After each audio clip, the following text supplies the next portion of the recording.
In this demonstration, we'll show you an example of a customer approval process using Dynamics 365 Business Central. Now, in this customer approval process, it does leverage several technologies, including Microsoft Outlook, Microsoft Teams, Power Automate to handle the workflow, and then also Copilot Studio to help use a bot or a copilot to interface and create that new customer. So you're going to see in this example, I'm going to create a new customer. We'll request to approve it. And then that customer is created inside of Business Central. And then we went so far as to add, as part of the workflow engine, a customer receives a sample welcome email. So I just want to show you, we'll go ahead and open up Business Central. You could see here we have 5 customers inside of Business Central. Now let's go ahead and create a new customer. And again, you can perform this in either Copilot Studio or inside of Teams. In this scenario, we're going to create a new customer. And so just imagine the scenario where I am a team member and I've got a new customer. Maybe it's a new vendor, maybe it's a new item.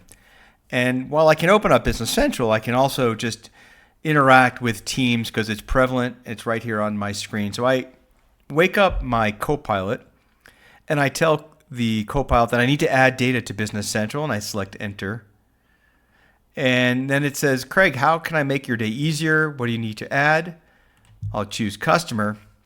And from here, I can just follow the prompts. I'm going to type the message on what the bot is asking me. So I'll enter in the customer name. I'll enter in the street address.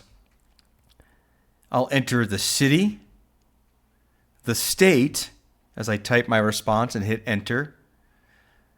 And it wants to know the primary contact at the new customer and also the new email address. I type in the response.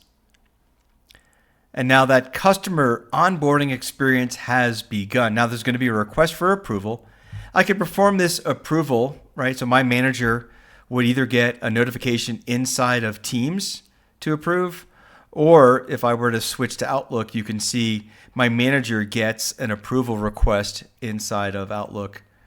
My manager approves it. We return back to the scenario where the customer is now created. If I go back into Business Central and I open up my customers, you can see when I open up that new customer, the information that was part of the dialogue inside of Teams has been captured and brought over into Business Central. So I have a new customer, a contact, their address, an email address. And to take this scenario one step further, you think about a customer onboarding experience. Here is Alicia logged into Outlook, and once that's set up, maybe as an example, as part of the customer onboarding experience, we have this customer welcome letter. This is just an example of how you can take advantage of some additional technologies outside of Business Central, but integrate into them. And so we started by creating a new customer. My manager approved. Then there was a confirmation, and then we went ahead and received a welcome email letter to the customer.